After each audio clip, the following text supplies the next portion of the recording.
계시록 14장 6절부터 다시 볼 텐데요. 참고로 잠시 생각이 나서 한번 참고해 보려고 합니다. 이번 2019년 1기 교과책 제목을 보십시오. 표지를 보세요. 이 표지가 어떤 의미가 있다고 여러분 생각되십니까?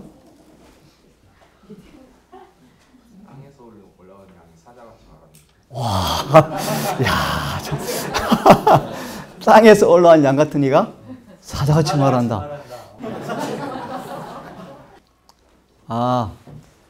계시록 5장을 펴십시오. 이 표지는 계시록 5장 5절과 6절을 모델로 삼은 이 표지입니다. 표지.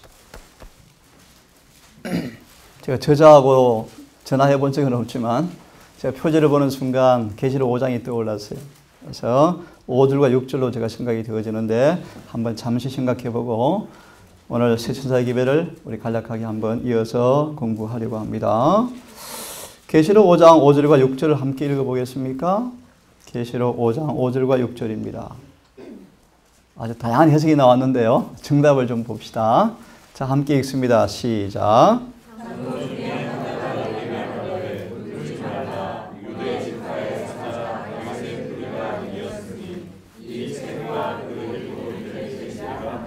육 절.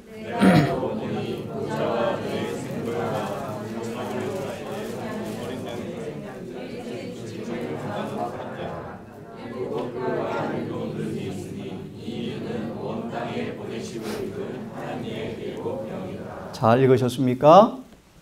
이 두 구절에서 예수님께서 뭐와 뭐로 표현되어 있죠? 사자와 해석하신 분들 가슴에 손을 얹으시고 잠시 예수를 뭐로 표현한다고요? 사자와 어린 양. 이 정확한 이 성경 5절과 6절을요. 사도행적에서 정확하게 주석합니다. 589페이지에. 한번 들으십시오. 구주께서는 요한에게 유다 지파의 사자여 죽임을 당한 어린 양으로 자신을 나타내셨다. 뭐와 뭐로 나타내셨다? 사자와 어린 양. 들으십시오. 들으십시오. 이 상징들은 전능의 능력과 자아 희생에서 나오는 사랑의 결합을 의미한다. 또요. 당신의 은혜를 거절하는 자들에게는 무슨 유다 지파 사자고, 또요. 순종하고 충실한 자들에게는 하나님의 어린 양이 되실 것이다. 또요. 하나님의 법을 범한 사람들에게는 공포의 진노를 안겨줄 불기둥의 모습인 사자를 묘사하고, 당신의 계명을 지킨 자들에게는 빛과 은혜를 상징하는 구원의 표징으로 양으로 묘사되었다. 반역자를 치시기에는 능한 강한 팔로 나타나지만 충성된 사람들을 구원하기 위해서는 어떻게 해요? 부드러운 목자의 모습. 이것이 또 이사야 40장에 잘 나와 있어요. 그래서 하나님의 공의와 자비에 교환권도 아니고요. 고맙습니다. 또 땅에서 올라온 양같이 짐승도 아니고요. 네. 그래서 계시록은 주인공이 누굽니까? 그분이 누굴 만드셔요? 14만 4천을 만드시는 곳이 계시록입니다. 그래서 표지 모델을 좀 해석했습니다. 그래서 다른 해석은 이제 사라지시고 계시록 공부하는 거니까요. 계시록 5장 5절과 6절에 우리 주님의 모습을 소개합니다.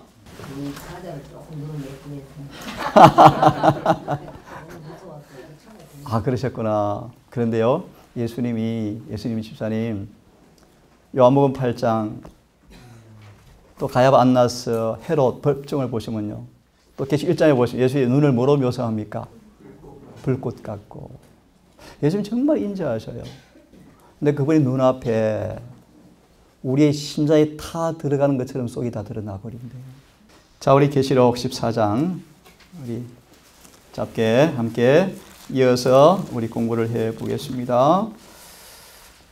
14장 6절로 12절을 우리 이미 두 번에 걸쳐서 목적과 의미를 보았습니다. 6절을 마저 해석하고 오늘 7절을 조금 더 보겠습니다. 자, 함께 다시 우리 복습하고 암송할 겸 6절, 7절을 함께, 이거는 필수 암송 성경 구절입니다. 한번 읽겠습니다. 또 내가 보니, 시작. 또 내가 보니 한 다른 천사가 공중에 날아가는데 땅에 거하는 자들 곧 여러 나라와 족속과 방언과 백성들에게 전할 영원한 복음을 가졌더라. 그 다음 그가 큰 소리로 가로되 하나님을 두려워하며 그에게 영광을 돌리라. 이는 그의 심판하실 시간이 이르렀음이니 하늘과 땅과 바다와 물들의 근원들을 만드신 이를 경배하라 하더라.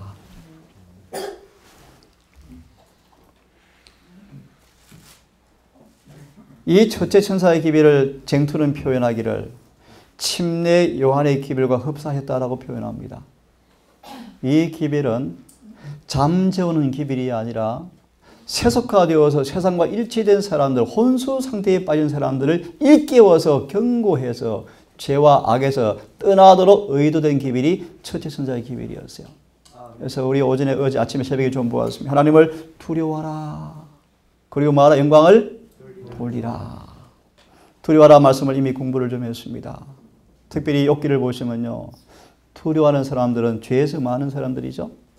떠나는 사람들이요. 말라기 2장을 보시면요. 그분을 두려워하는 사람들 입술에 거짓말이 없어요. 그분을 두려워하는 사람들은 주님과 동행합니다. 그분을 두려워하는 사람들은 영혼들을 죄에서 떠나게 만드는 것이 두려워하는 사람들이요. 그들은 그의 삶 속에서 뭘 맺게 될까요? 영광을 돌리라가 뭔 뜻이죠? 주석을 보시면요. 우리의 품성의 변화를 의미한다. 출애굽기 34장 말씀 보시면 영광은 뭘 의미합니까? 하나님의 품성. 그죠? 그래서 이사야 60장에 온 땅 영광이 뭐 하더라? 가득하더라. 그죠? 그걸 예리시는 말합니다. 늦은 비를 통해 이루어진 품성에 변화된 14만 4천 군대가 온 땅을 그분의 품성 재현으로 비춰질 늦은 비의 소식을 말씀하시는 구절이 그 구절이에요. 온 땅이 영광으로 환해지더라. 자, 그런 구절입니다. 영광을 돌리라. 특별히 이 부분에 하나 언급을 조금 하기를 원합니다. 이 부분의 쟁투를 보시면 그렇게 되어 있어요. 영광과 따라하세요. 영광과 진리는 뭐 할 수 없다?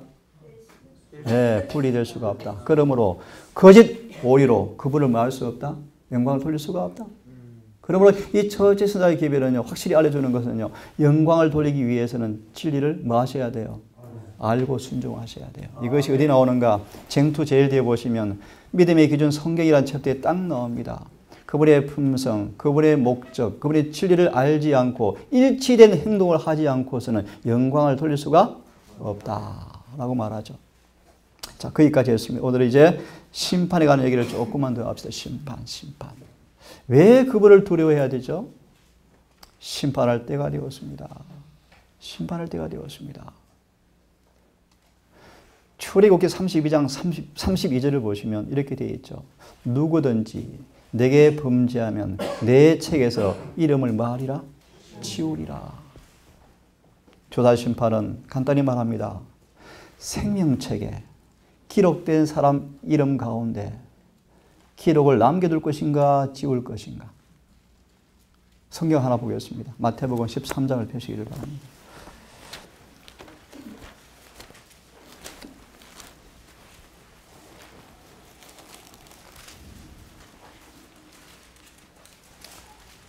(47절부터) (49절을) 함께 읽습니다.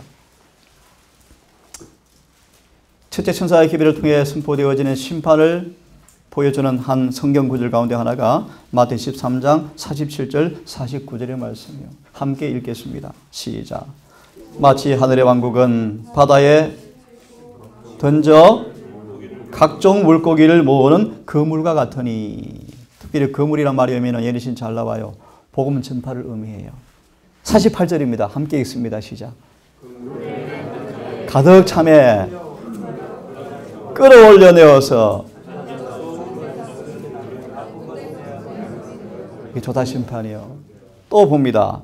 49절 시작.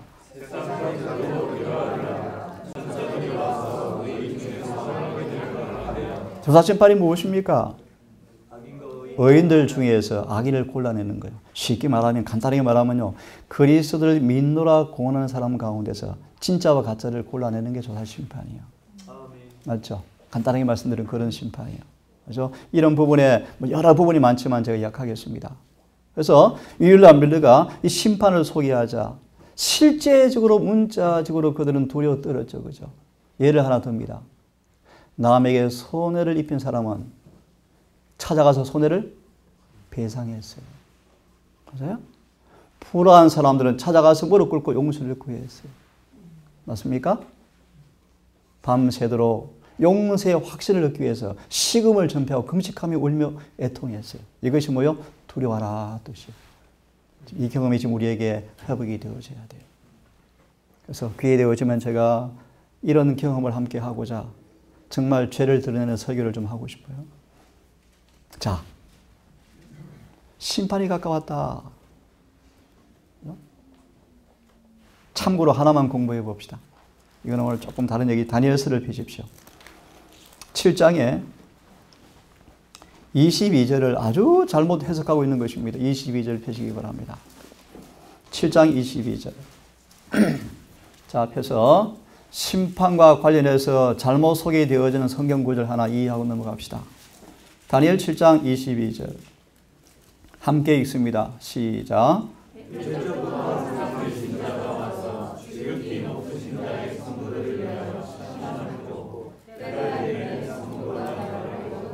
이 구절이 조사심판을 소개하면서 대부분 신학자들이 인용하는 구절인데 이 구절을 이렇게 적용합니다. 여러분 심판을 두려워할 필요가 없습니다.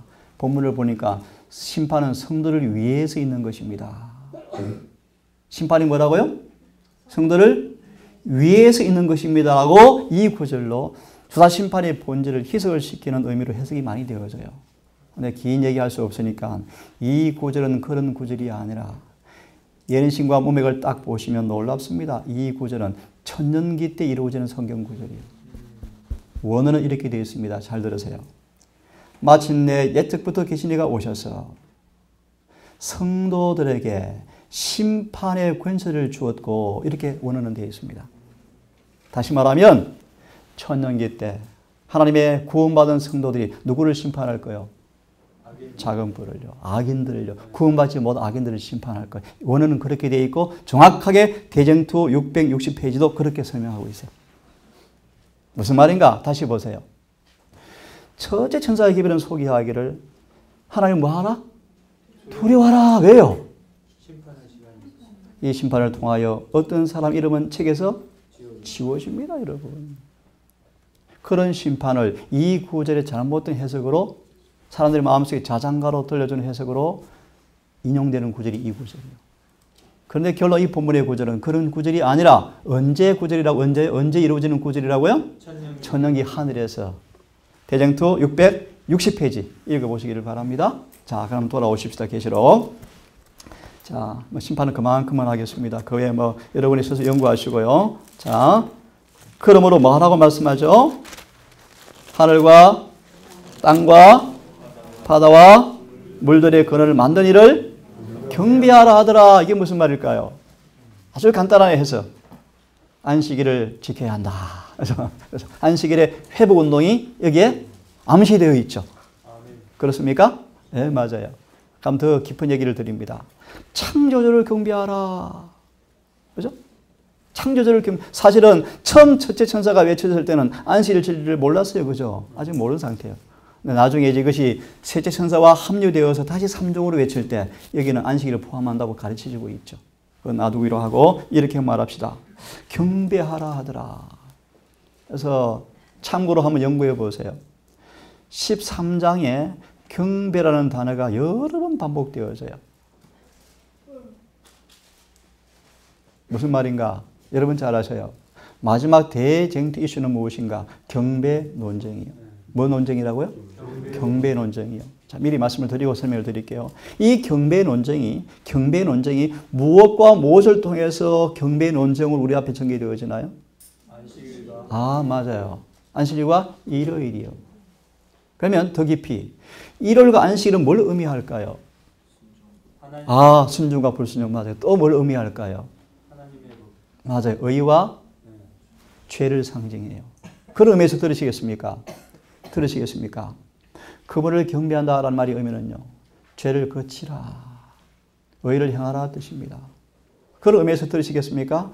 예수를 믿노라 하면서 주를 거슬려 범죄하게 되어지면 누구를 경배하는 걸까요? 맞아요. 맞아요. 그리고 저거는 딱 말합니다. 경배하라 말의 의미는 거듭나서 계명을 지키는 것만 그것이 바로 뭐다? 참된 경배이다. 그런 의미에서 첫째 천사의 기별을 연구하면 놀라운 계시가 나와요. 이 땅에 계명을 지키는 한 단체가 필수적으로 나타나게 돼 있어요. 다시 말하면 제7일 재림교회가 필수적으로 6절에 7절에 나타나 있는 것이 이 마지막 교회예요. 온 우주와 지구 앞에 지구에 하나님의 율법을 수고하는 계명을 지키는 한 단체는 하나밖에 없습니까? 그것이 어떤 교회예요? 그러므로 첫째를 연구하게 되어지면 이 교회를 부인할 수가 없어요. 재림교회 조직은 그분이 세우셨고 첫째 천사 기별 속 이미 예시된 예언된 교회가 이 남은 교회예요. 자, 그건 놔두고 그러면 증언을 통해서 경배의 의미를 조금 더 한번 생각해 보려고 합니다. 복음성경 가진 분들은 고린도후서 3장을 좀 펴서 추석 하나 보면서 이 경배의 의미를 한번 잠시 생각을 좀 해보겠습니다. 고린도후서 3장. 우리 동산 가족들은 18절은 잊을 수 없는 필수 암송 구절이죠. 그죠? 이왕 폈으니까 함께 암송할 분 암송해 보시고 함께 읽겠습니다. 우리가 다 수건을 벗은 얼굴로 다 함께 읽습니다. 시작. 우리가 다 수건을 벗은 얼굴로 주의 영광을 보매 보는가 주의 영광을 보매 저와 같은 형상으로 화하여 영광으로 영광이 이르니 곧 주의 영으로 말미암음이라. 이 구절은 여러 번 해석한 부분이요. 일단 본문의 해석은 놔두고 이걸 보고 싶어요. 3장 18절을 딱 펴시면요. 이런 제목이 있습니다. 비할 데 없는 그리스도의 매력이라는 부분이요. 폈죠? 예, 이 부분을 두 번째 문단만 우리 한번 제가 읽습니다. 두 번째 문단. 다시 말합니다. 그분이 영광을 돌린다. 그분을 경배한다. 영광을 돌린다. 그분이 경배하기 위해서 영광을 돌려야 합니다. 그죠? 품성으로요. 자, 그 의미가 뭔가를 한번 보려고 합니다. 제가 읽습니다. 사단은 우리의 시야에서 그리스도를 가리우고 그분의 빛을 이지러지게 하려고 한다. 이는 우리가 그분의 영광을 빛을 잠깐만 보아도 그분에게 이끌릴 것이기 때문이다. 참 중요한 말씀이요. 그래서 우리 설교자들이 할 역할이 뭔가 이거예요. 이거요. 자꾸 수건을 벗겨서 예수를 보게 해주는 게 설교의 본질이에요. 근데 오늘날 설교는 그런 설교가 별로 없대요. 끌려가기는 그냥 교회 와서 더 손해보고 집에 간대요. 연신 나오죠. 더 허탈해 가고 있다. 자, 마저 읽습니다. 죄는 비할 데 없는 그리스도의 매력을 우리가 보지 못하도록 숨긴다. 다시 말하자면 편견, 이기심, 스스로 어렵다는 것, 정욕 등은 우리를 눈을 멀게 하고 그로 인해서 우리는 구주를 알아보지 못한다. 우리가 만약 믿음으로 하나님께 가까이 나아가기만 한다면 그분이 우리에게 그의 품성, 그의 영광을 나타내실 것이요. 인간의 마음에서 하나님의 찬양이 흘러나와 소리내어서 찬송할 것이다. 그 다음 같이 읽습니다. 시작. 그 다음에 우리는 사탄에게 영광을, 사탄에게 뭐 하는 거요? 첫째 선사 기별은 무엇입니까? 하나님께 뭐 하라? 그게 올바른 경배예요. 맞아 있습니다. 사단에게 뭐 하는 것? 곧 있습니다. 곧 하나님을 거스려 죄를 범하면 누구한테 영광 돌리는 것입니까? 사단에게 사단 말이 옳소. 법 못 지키는 거 맞소 하는 거예요. 시대에서만 산상수훈이 딱 나오죠. 그리스도를 믿노라 하면서 법을 지키지 못한다고 하는 것은 누구에게 영광을 돌리는 거예요? 사단. 그런 뜻이에요. 이 첫째 선사의 기별은 뭐 하는 거예요? 그걸 거치라는 거예요. 죄를 거쳐라. 그런 뜻이에요. 맞아 있습니다. 시작. 의심과 불신의 말을 하는 것을 영원히 거칠 것이다. 아멘. 이런 복음을 경험하기를 간절히 바랍니다. 제가 있습니다. 우리는 더 이상 뭐 하지 않을 것이며? 오늘 우리 응앙이제 기도했습니다. 이른비의 마지막 단계가 뭐죠? 더 이상 넘어지지 않는 상태. 이 이른비의 경험이요. 그럼 뭐가 와요? 늦은 비가 와요. 그들은 더 이상 넘어지지 않을 것이며. 사도 요한이 이런 사람이 되었다면 사도 요한이 밤모섬에까지 가서라도 그 점 제가 있습니다. 불평하거나 탄식하지도 않을 것이며 갈렙 같은 사람이 그랬어요. 우리의 눈물로 하나님의 제단을 가리우지도 않을 것이다. 그래서 이 첫째 선자의 기별 속에 담겨있는 의미 가운데 하나 내용이라고 생각이 들어집니다. 창조주를 경배하라. 이것도 공부하려면 이사야 40장을 공부하면 좋은데 하지 않겠습니다. 오늘 우리 제일이 강구하는 것은 창조주의 능력 공부하면요, 경험하면 그거는 따놓은 당상이에요. 마귀 손 못 대요. 오다가 도망가요. 그래서 이런 예언이 성취되어 스가랴 13장, 14장 그때 다윗 같은 사람이 예수님처럼 될 것이고, 그렇죠? 그런 표현이 나와요. 골리앗을 뭐 한다는 것입니까? 이긴다는 거예요. 하나님 우리가 죄를 충분히 이기도록 준비를 해 놓았습니까? 해 놓으셨어요. 그것이 바로 복음의 능력을 체험하는 것입니다. 자, 그러면 더 자세하게 하면 또 시간 가니까 그만큼 합시다. 그만큼 하고 첫째 천사의 기별을 이렇게 마무리합니다. 쟁투를 딱 펴서 첫째 천사라고 딱 치면요, 몇 가지가 나오는데 두 개만 소개합니다. 합쳐서 말합니다. 죄와 죄인과 세상으로부터 우리를 뭐 하는 거예요? 분리시키는 기별이 첫째 천사의 기별이에요. 적용하면요, 우리의 악을 교정하기 위해서 주신 기별이 첫째 천사의 기별이에요. 여러분 이 기별을 연구하고 체험하기 위한 비결 가운데 하나가 뭔가? 하나님을 바라보셔야 돼요. 그분의 품성을 깊이 묵상하셔야 돼요. 그래 내 마음속에 모세처럼 두려워 뜨는 경험이 와요. 욥처럼. 그래서 회개가 일어나고, 회개가 일어날 때 뭐가 맺혀요? 영광이 맺혀요. 그래야 그분을 뭐 할 수 있어요? 경배할 수 있어요. 그러므로 여러분 다시 말합니다. 예수를 깊이 생각하시고 바라보셔야 돼요. 그래서 제가 공부하면 이 하나님에 대한 얘기를 첫째 선자 기별을 공부하면서 구약을 많이 공부해요. 다니엘 이야기, 다윗 이야기, 모세 이야기 공부하면요, 요셉 또 야곱 이야기예요. 하나님을 두려워하실 대상으로 알게 되어질 것입니다. 그런 부분은 숙제로 남기고, 자, 둘째를 잠시 공부하고 마치겠습니다. 자, 8절을 함께 읽습니다. 시작. 또 다른 천사가 뒤따르며 이르되 큰 성 바벨론이여,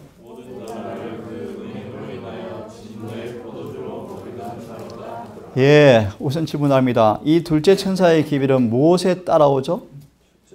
예, 그럼 무슨 의미일까요? 큰 성 바벨론이여, 뭐 했다? 왜 무너졌다? 음행이 뭐다? 참되지 않는 거. 예, 고맙습니다. 포도먹을 취했다.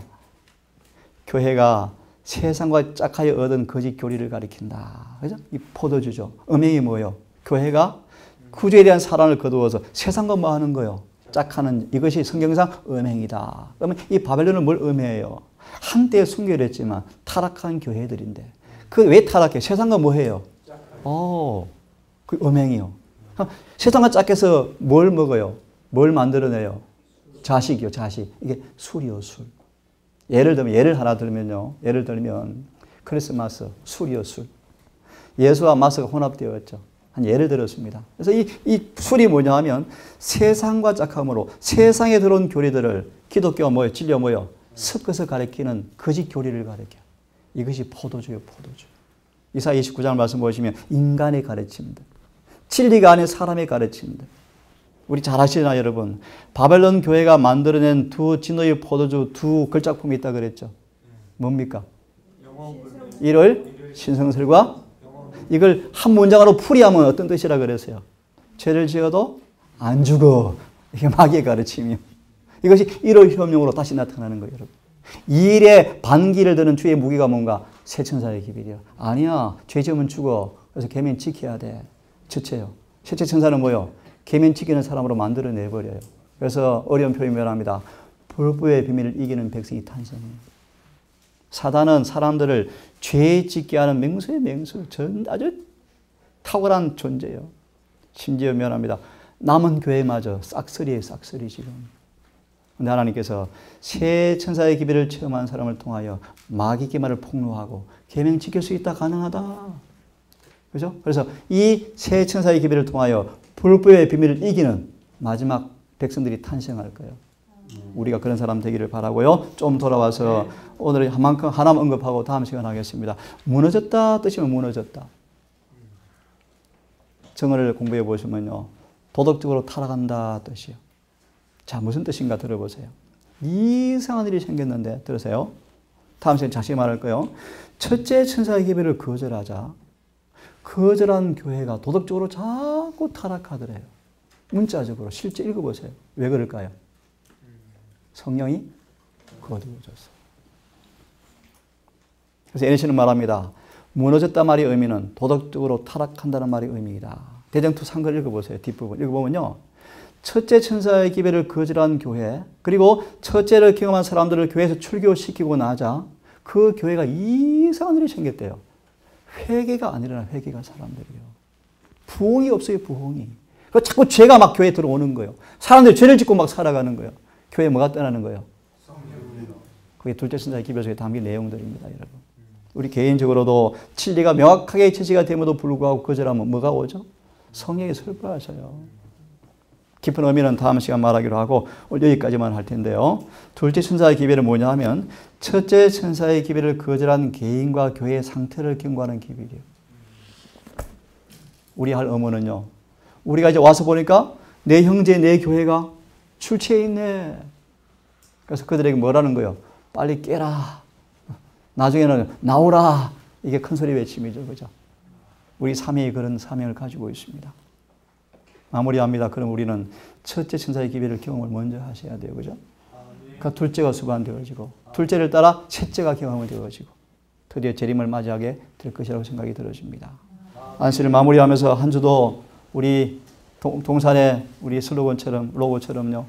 행복한 주님과의 동행을 통하여서 아름다운 열매 맺는 한 주 되셔서 내주 안식일에 우리 응아 형제한테 제가 문자 줬었는데요. 승리의 전리품 가지고 오셔서 함께 나누십시다. 아멘. 기도하고 마치겠습니다. 자비하신 아버지, 우리에게 유다지파 사자의 모습과 어린 양의 모습으로 묘사된 계시록의 주님의 모습을 바라보며 새로운 용기와 희망과 격려를 얻게 되어지고 한편으로 거룩한 경외심을 통하여 주님을 온 마음으로 경외하는 두려워하는 정신을 갖게 되었음을 감사합니다.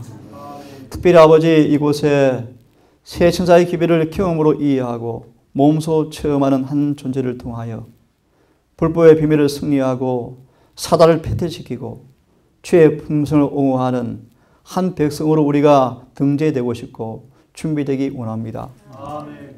아버지 한 주 동안 주님과 아름다운 동반자의 경험을 통하여 고린도후서 3장 18절의 경험을 우리 삶 속에서 이루어지게 도와주셔서 아멘. 안식을 만난 경험이 행복한 만남이 되게 하시고 서로 간정하며 서로 구주의 은혜의 향기를 발산시키는 교제가 이루어지는 복된 날 될 수 있도록 한 주도 진리와 성령 안에서 걸었다가 만날 수 있도록 우리를 인도해 주시옵소서. 아멘. 아버지 이제 해가 저물어가고 또 밤이 다가옵니다.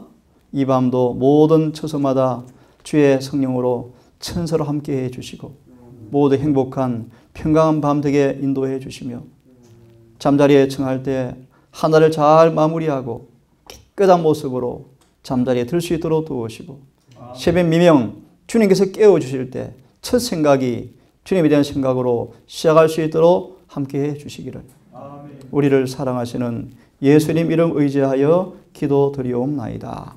아멘. 묵상하심으로 안식일 환송 예배를 마치겠습니다.